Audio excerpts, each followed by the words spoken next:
Babam böyle yapmışlar. Dövmüşler. Babam korkudan gece hiç yatamıyor. Şama. Rabbim uğra. Rabbim tutunca rahatmış.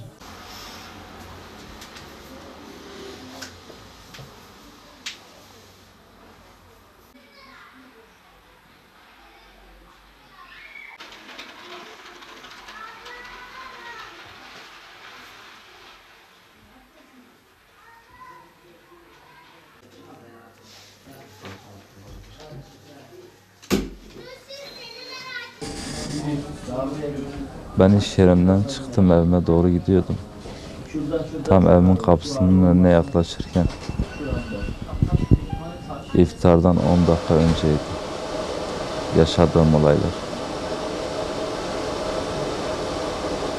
Yunus polisleri birden önümü keserek arabadan inmemi istediler.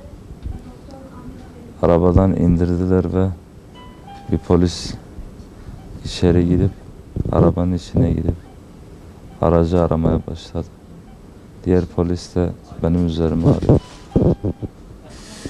Ben kendilerine uyardım, dedim ki araç trafiğine kilitlenmiş durumda. Evim karşı tarafta, komşularım hepsi bana bakıyor. Beni rencide ediyorsunuz, farkında değilsiniz diye. Biz görevimizi yapıyoruz. Gerekirse sabaha kadar ego kelimeler kullanarak sabaha kadar bu trafiği burada durdururuz. Kimse hiçbir şey diyemez. Ben dönüp içerideki memura, arkadaşım, yani çevre komşularımızı iyice tedirgin ettiniz. İçeride bomba mı arıyorsunuz ya? Biraz sistemimle iftara 10 dakika kalmış, bırakın da gidelim dedim. Sonra içerideki memur aşağı inip sert kapı kapatarak üzerime doğru yürüdü. Boğazımdan tutup yere yatırdılar ve beni ters kelepçe ters kelepçe yaparak gözlerime biber gazı sıktılar ve darp etmeye başladılar. Bunu duyan annem ve eşim çocuklarımla birlikte oraya geldi. Ben sadece sesleri duyuyordum ve bana atılan yumrukları sadece hissediyordum. En sonra ekip çağırdılar. Ekip arabasına bindirerek, yanımda da bacanağım vardı. O da olay yerinde tesadüfen geçerken karabalığı görüp gelip olaya müdahil oldu ve onu da gözaltına alarak aracın içine bindirdiler ikimizi. Ve aracın içinde bu darp devam etti. Aracın içinde joplarla, tekmelerle ve yumruklarla bizi ezmeye başladılar. Zaman kavramını hatırlamıyorum ama yaklaşık bir 15 dakika falan arabanın içinde bizi darp ettiler ve bizi oradan çıkarttılar. Bizi ta Bağcılar Devriye Büro Amirliğine kadar hiç durmaksızın vurdular. Yolda ezan okundu.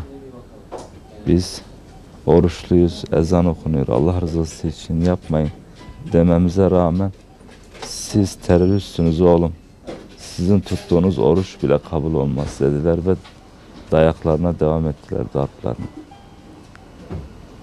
Bize yolda giderken memurun biri bana uzun jopu attı elinden, bana kısa jop verin, vuramıyorum bunları diye. Kısa jopu aldı, kafamıza darp vurmaya devam ettiler. Sonra büro amirliğine, biz sizi araçta rahat dövemiyoruz. Büro amirliğine gittiğimizde o zaman dayağın nasıl atılacağını o zaman göreceksiniz diye tehditler savuruyorlar. Bizim yediğimiz, ben şahsımın, kendimin yediğim dayaklar hiçbiri ağrıma gitmiyor ama onların, bizim anamıza, bacımıza o şekilde küfür etmeleri çok ağrıma gitti. Büro amirliğine giderken büro amirliğinin bahçesine girene kadar dövdüler. Bizi içeriye aldılar, ikimizi Mahmut'la beraber. Onu ayrı bir odaya aldılar ve beni de ayrı bir odaya alıp kapıyı üzerime kilitlediler. O an beni gözümü açamıyordum biber gazından. Kimseyi göremiyordum. Orada başladılar işkenceye.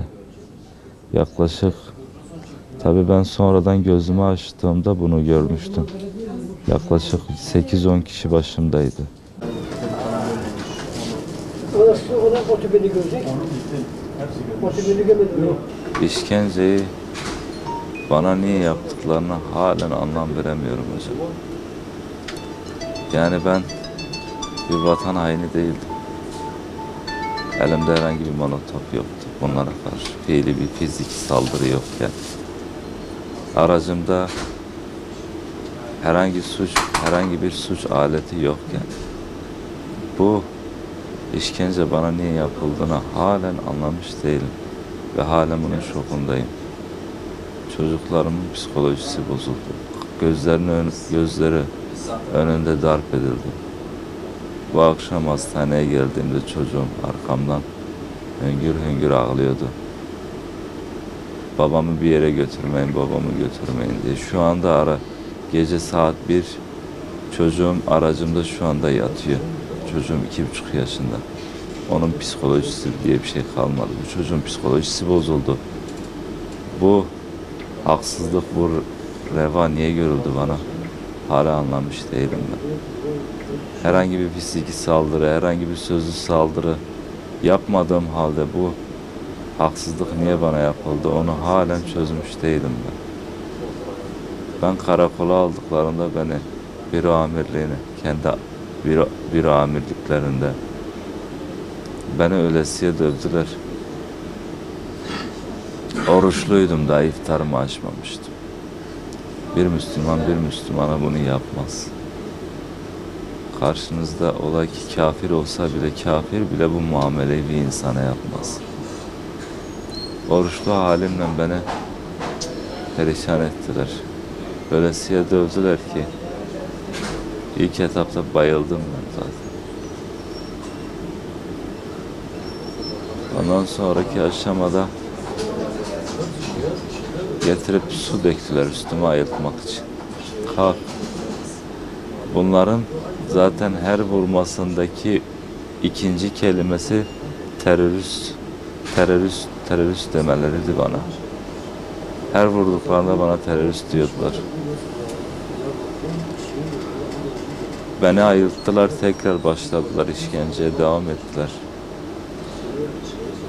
Bir tane memurun sağ orta parmağı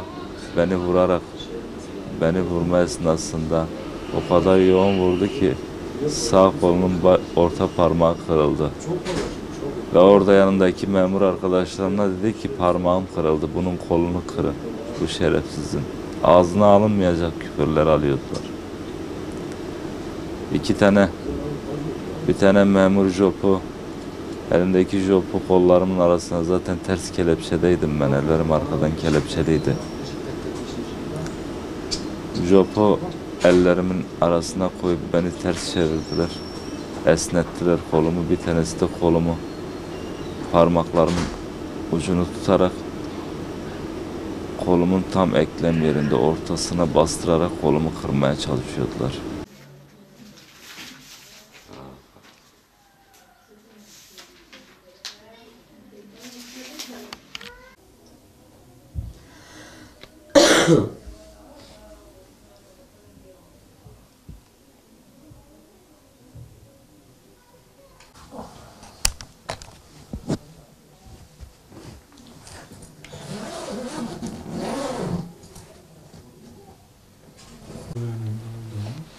Dünkü rapor meselesi.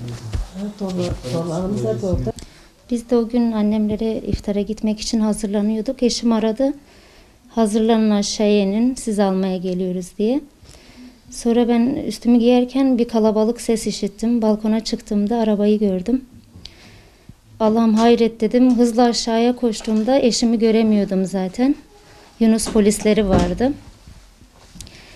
İndim ilerledim baktım eşimi yere yatırmışlardı. Ağzından köpükler akıyordu oruçlu olduğu halde.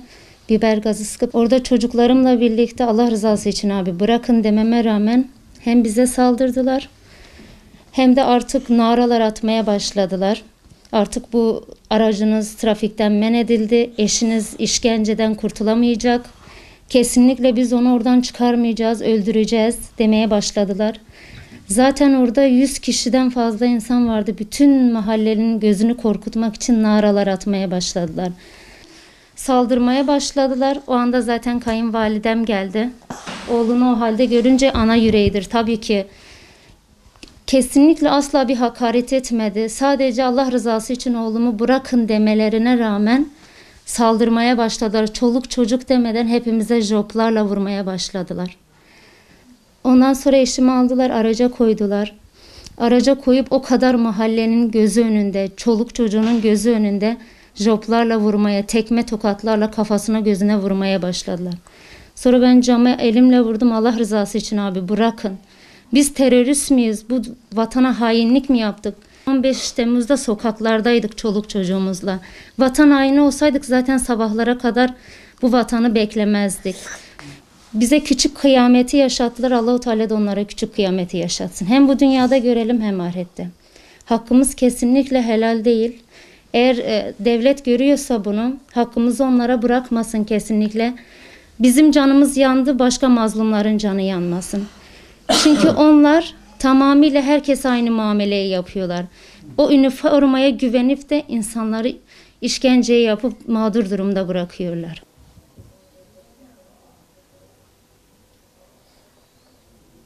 Haberim bir şey de yoktu.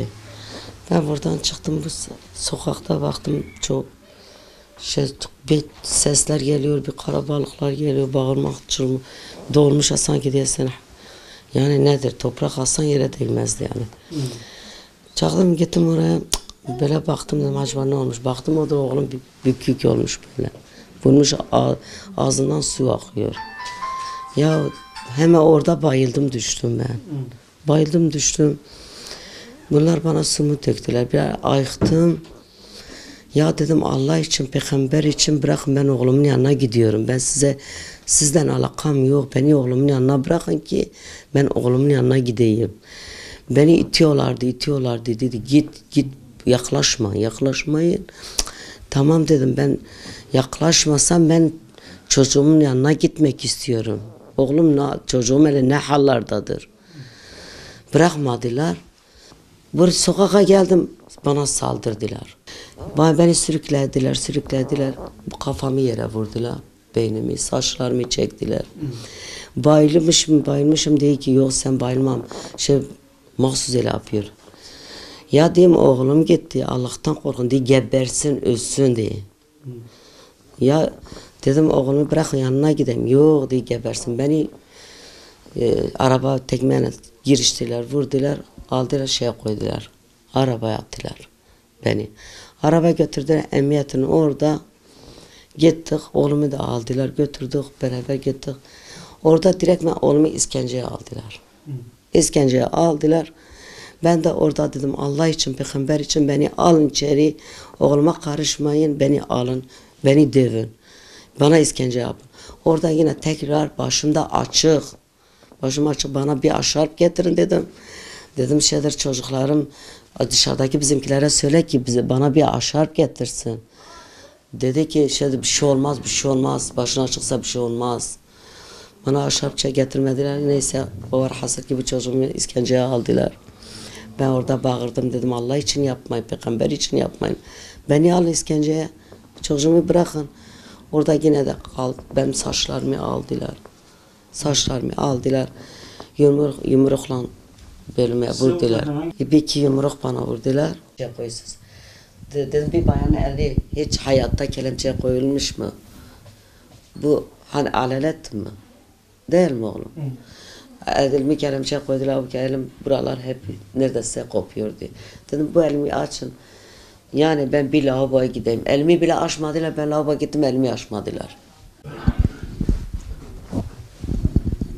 Biz gidecektik yemeğe, oruçluyduk. Gittiği zaman sen baktık ki burada kalabalık şey vardı. Kapının, bizim yan tarafta yol var. Gittik, benim gelinim dedi ki ana dedi bu Efe'nin arabası taksisidir dedim. Kızım yalan söylemedi. Valla onundur dedi. Kaza mı yapmış dedi. Gittik baktık ki kaza yapmamış. Peki Efe'yi vurmuşlar, elini bağlamışlar. İşkence yapıyorlar. Motorun arkasına koymuşlar, işkence yapıyorlar. Çocuk da kaldırmışlar, arabaya yapıştırmışlar. Çocuk ayakta duramıyor. Ne göz açıyor, ne bir şey, ağzından su akıyor. Ben dedim ki abi bunun suçu nedir siz vurdunuz? Bana dedi ki strol git dedi. Konuşmayın dedi. Baktım ablam geldi. Ablam geldi kendini çocuğunun üstüne ata. Orada ablamı elinde bayıldılar. Aldılar yerde çektiler. De bir şey olmaz dönmez diye. 2 sefer bayıldı. Onlar aldı vurdular çektilerdi. En sonunda bu kalktı ki yine oğluna gider yine aldılar çöp. Çöp de yok değil. Çöp ayaklarına takıldı. O da aldı çöpe güne attı. Ya bize çöp atmış dedi. Orada saçını tuttu. Bunun saçını 5 kişi de 6 kişi de böyle vuruyorlardı. Benim bunu kurtaram dedim. Orada gaz aldılar gözüme attılar. Gördüm saçını çekiyor ama vuruyorlar ben edemem ama. O gazı aldılar gözümün içine attılar. Gözümü görmedim işte böyle hiç görmedim. O bunları güne götürdü arabaya koydu. Efe'yi güne arabada vurdular. Orada aldılar çektiler. Bu ablamı da yerde çekiyordu götürüyordular. Ayaktan böyle çekiyordu hepsi. Orada işte da gaz işte gözüme attı ki da kendimi görmedim. Bize dedi terörist dedi. Hepiniz teröristtir dedi. Babam böyle yapmışlar. Dövmüşler. Babam korkudan gece çatamıyor. Sonradan ben olayın haberini alıp sonradan geldiğimde abimin arabanın içinde dövdüklerini gördüm. Hani müdahale edip onun ellerinden kurtarmak için eniştemle birlikte arabanın yanına gittik ve oradan bizi uzaklaştırdılar. Bakkalın içine koydular bizi, bir dükkanın bakkalın içine koydular. Orada sebepsiz yere dışarıda siz teröristsiniz diye bağırıp sebepsiz yere bizim üzerimize daldılar. Ve beni orada çektiler. Eniştemi dışarıya aldılar. Üzerine dövdüler eniştemi. Onu da arabanın içinde beraberinde götürdüler. Beni de işte oradakiler polislerin elinden alıp uzaklaştırdılar. Beni almadılar işte. Beni de darp ettiler evet sonra. Yani bunun gerekçesi neydi? Bunun için darbe edildiklerini falan. Yani dışarıda biz sonradan yetiştik abimi kurtarma amaçlı. Hani yanlarına gidelim diye arabanın içindeydi abimi dövüyorlardı. Hani yanlarına arabanın yanına gittik ve bizi uzaklaştırdılar arabadan. Marketin içine kadar götürdüler. Orada dışarıda bize teröristsiniz muamelesi görüp üzerimize durduk yere sebepsiz saldırdılar bize.